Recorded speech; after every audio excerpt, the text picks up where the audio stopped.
আনন্দ story অসমৰ আন এটা নতুন ভিডিঅ'লৈ আপোনালোকক আমি স্বাগতম জনাইছোঁ। আজিৰ ভিডিঅ'টোত আমি আপোনালোকক জনাম মাত্ৰ 500 টকাৰ পৰা কিদৰে 1000 কোটিতকৈও অধিক টকা সম্পত্তিৰ মূল্যৰ এটা কোম্পানী গঢ়ি তুলিবলৈ সক্ষম হৈছে আজমল পৰিয়াল।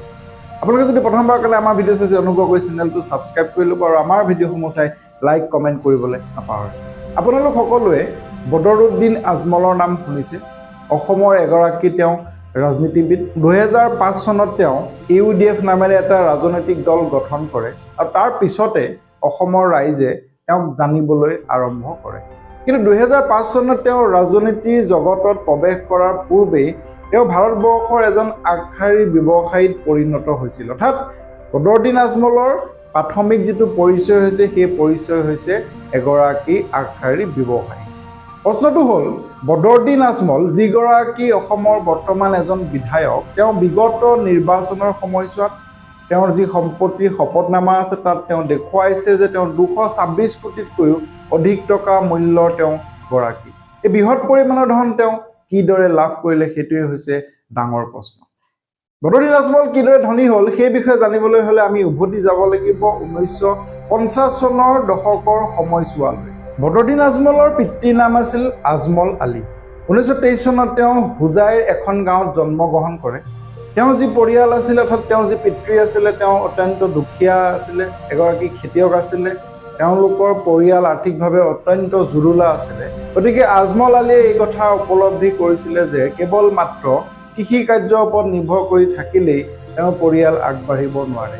সেয়েহে তেওঁ ব্যৱসায় কৰাৰ উদ্দেশ্যে তেওঁ মন বান্ধিছিল আৰু তেওঁ লাহে লাহে উপলব্ধি কৰিবলৈ সক্ষম হ'ল যে সাঁচি গছৰ পৰা পাৰফিউম বনাব পৰা যাব, প্ৰস্তুত কৰিব পৰা যাব আৰু তাৰ কাৰণে তেওঁ বিভিন্ন অঞ্চল ভ্ৰমণ কৰিবলৈ আৰম্ভ কৰিলে। সাঁচি গছৰ বিষয়ে জানিবৰ কাৰণে, সাঁচি গছৰ পৰা কিদৰে তেওঁ পাৰফিউম আহৰণ কৰিব সেই বিষয়ে জানিবৰ কাৰণে আৰু 1951 চনত মাত্ৰ 500 টকা হাতত লৈয়ে তেওঁ আজমল পাৰফিউম নামেৰে এটা পাৰফিউমৰ কোম্পানী তেওঁ আৰম্ভ কৰিলে, যিটো কোম্পানী মূল উৎস হ'ব সাঁচি গছ, অৰ্থাৎ সাঁচি গছৰ পৰা তেওঁলোকে পাৰফিউম প্ৰস্তুত কৰিব।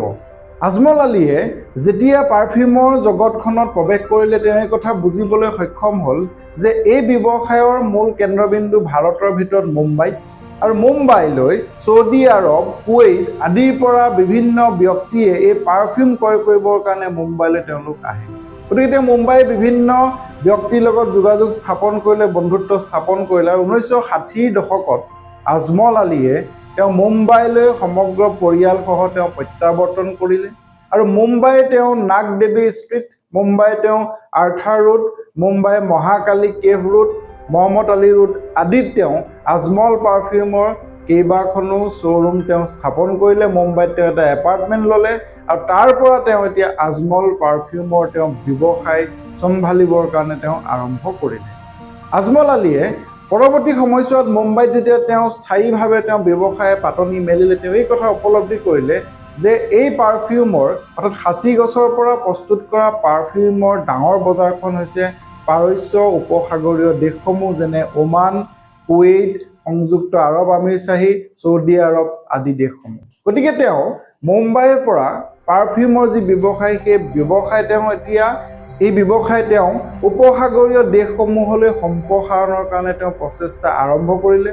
1960 আৰু 70 দশকৰ সময়ছোৱাত তেওঁ মুম্বাইৰ পৰা গৈ এই দেশসমূহ ভ্ৰমণ কৰিলে, দেশসমূহৰ বজাৰৰ বিষয়ে তেওঁ বুজ ল'লে আৰু 1970 চনৰ পিছত তেওঁৰ এজন পুত্ৰ ফকৰুদ্দিন আজমলক তেওঁ ডুবাইলৈ প্ৰেৰণ কৰিলে, ডুবাইত যাতে তেওঁলোকে ব্যৱসায় স্থাপন কৰিব পাৰে। আৰু 1976 চনত আজমল পাৰফিউমে ডুবাইত তেওঁলোকৰ শ্ব'ৰুম মুকলি কৰে। 1987 চনত তেওঁলোকে ডুবাইত আজমল পাৰফিউমৰ ফেক্টৰী তেওঁলোকে স্থাপন কৰে আৰু 1976 চনতে তেওঁলোকে ডুবাইত আজমল পাৰফিউমৰ হেডকোৱাৰ্টাৰ স্থাপন কৰে, যিটো আজিও ডুবাইৰ পৰা পৰিচালিত হৈ আছে। অৰ্থাৎ বৰ্তমান সময়তো আজমল গ্ৰুপৰ বা আজমল পাৰফিউমৰ যিটো হেডকোৱাৰ্টাৰ আছে, মুখ্য কাৰ্যালয় আছে, সেইটো ডুবাইত অৱস্থিত। আজমল আলীয়ে উপলব্ধি কৰিছিলে যে তেওঁৰ যিসমূহ গ্ৰাহক আছে সেই গ্ৰাহকসমূহ হৈছে মধ্যপ্ৰাচ্যৰ বিভিন্ন দেশৰ। গতিকে তেওঁ এখনৰ পিছত আন এখন দেশলৈ তেওঁ ব্যৱসায় সম্প্ৰসাৰণ কৰিবৰ কাৰণে আৰম্ভ কৰিলে। তেওঁ ব্যৱসায়ত সহযোগ কৰিছিলে তেওঁৰ পুত্ৰক্ৰমে ফকৰুদ্দিন আজমল, আমিৰুদ্দিন আজমল, বদৰুদ্দিন আজমল আৰু সিৰাজউদ্দিন আজমলে। 1991 চনত আজমল গ্ৰুপে তেওঁলোকৰ শ্ব'ৰুম আৰম্ভ কৰিছিলে কুৱেইটত। 1992 চনত তেওঁলোকে ওমানত তেওঁলোকৰ শ্ব'ৰুম মুকলি কৰে। 1995 চনত তেওঁলোকে ছৌদি আৰৱ, বাহৰেইন আদিত তেওঁলোকে শ্ব'ৰুম মুকলি কৰে আৰু 1996 চনৰ পিছত তেওঁলোকে ক্ৰমান্বয়ে বিভিন্ন দেশ যেনে Iran, Syria, Russia, Egypt, Bulgaria, Jordan, Singapore, Kyrgyzstan, Jordan আদি দেশসমূহত তেওঁলোকে আজমল পাৰফিউমৰ শ্ব'ৰুম মুকলি কৰিবলৈ আৰম্ভ কৰে। অৰ্থাৎ অসমৰ হোজাইত আৰম্ভ কৰা আজমল পাৰফিউমে 1990 চনৰ শেষৰ ফালে বিশ্বৰ বহু দেশত তেওঁলোকে শ্ব'ৰুম মুকলি কৰিবৰ কাৰণে সক্ষম হৈছিলে। 2008 চনত আজমল পাৰফিউমে তেওঁলোকৰ ব্যৱসায় ক্ৰমে দক্ষিণ আফ্ৰিকালৈ সম্প্ৰসাৰণ কৰে।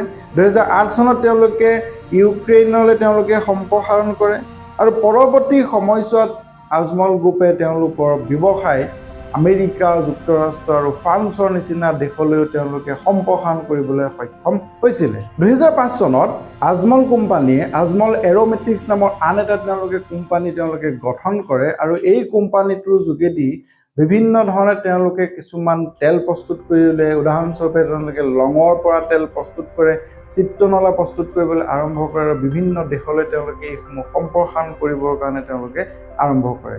আৰু ইয়াৰ লগে লগে যিটো আজমল কোম্পানী আছে, আজমল গোষ্ঠী আছে, তেওঁলোকৰ বজাৰৰ যিটো মূল্য, সেই বজাৰৰ মূল্য সাংঘাতিক ধৰণে বৃদ্ধি পায় আৰু 1951 চনত 500 টকাত আজমল পাৰফিউম আৰম্ভ কৰা কোম্পানীটোৰ বৰ্তমানৰ সময়ত বজাৰৰ মূল্য ভাৰতীয় টকাৰ হিচাপত প্ৰায় 1000 কোটিতকৈও অধিক টকা। যদিও আজমল পৰিয়ালে তেওঁলোকৰ সম্পত্তিৰ মুঠ মূল্য কিমান তেওঁলোকে ঘোষণা কৰা নাই, কিন্তু বিভিন্ন সূত্ৰসমূহে সদৰি কৰি আহিছে তেওঁলোকৰ বজাৰৰ অৱস্থিতিৰ ওপৰত ভিত্তি কৰি যে তেওঁলোকৰ কোম্পানীৰ মুঠ ভেলু, মাৰ্কেট ভেলু প্ৰায় 1000 কোটিতকৈও অধিক। বৰ্তমান সময়ত আজমল পাৰফিউমৰ প্ৰায় 350খনতকৈও অধিক শ্ব'ৰুম বিভিন্ন দেশত আছে আৰু বৰ্তমান সময়ত প্ৰায় 70খনতকৈও অধিক দেশলৈ আজমল গ্ৰুপে তেওঁলোকৰ পাৰফিউম তেওঁলোকে ছাপ্লাই কৰি আহিছে।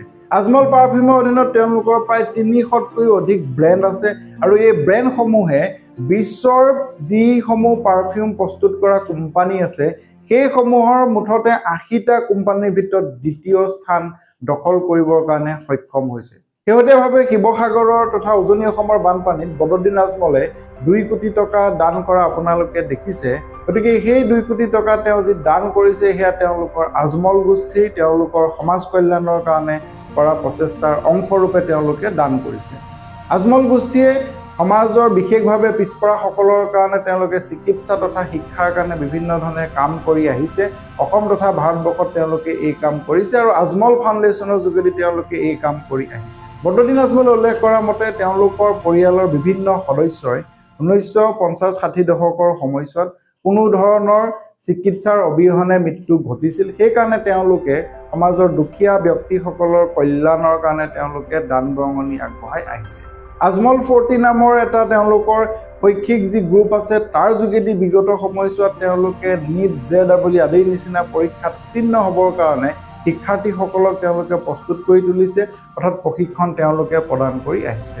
2026 চনত বদৰুদ্দিন আজমলে প্ৰদান কৰা শপতনামাত উল্লেখ কৰিছে যে তেওঁৰ সম্পত্তি 226 কোটিতকৈও অধিক। 2021 চনত তেওঁৰ আন এজন ভাতৃ চিৰাজউদ্দিন আজমলে যমুনামুখ সমষ্টিৰ পৰা প্ৰতিদ্বন্দ্বিতা কৰাৰ সময়ছোৱাত তেওঁ দেখুৱাইছিল যে তেওঁৰ সম্পত্তি 110 কোটিতকৈও অধিক।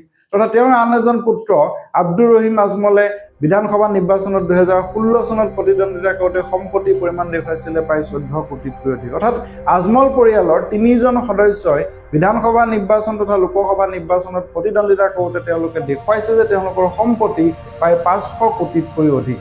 গতিকে মাত্ৰ 500 টকাত আজমল আলীয়ে যি সাঁচি গছৰ পৰা পাৰফিউম প্ৰস্তুত কৰা ব্যৱসায় আৰম্ভ কৰিছিলে, সেই ব্যৱসায় এতিয়া বিভিন্ন দেশলৈ সম্প্ৰসাৰিত হৈছে আৰু 1000 কোটিতকৈ অধিক টকা মূল্যৰ গৰাকী হৈছে বদৰুদ্দিন আজমলৰ পৰিয়াল। আপোনালোকে আমাৰ ভিডিঅ'টো চাই কেনেকুৱা পালে কমেণ্ট কৰিব, আমাৰ ভিডিঅ'সমূহ চাই থাকিব আৰু আমাৰ চেনেলটো ছাবস্ক্ৰাইব কৰি লাইক কমেণ্ট কৰিবলৈ নাপাহৰিব।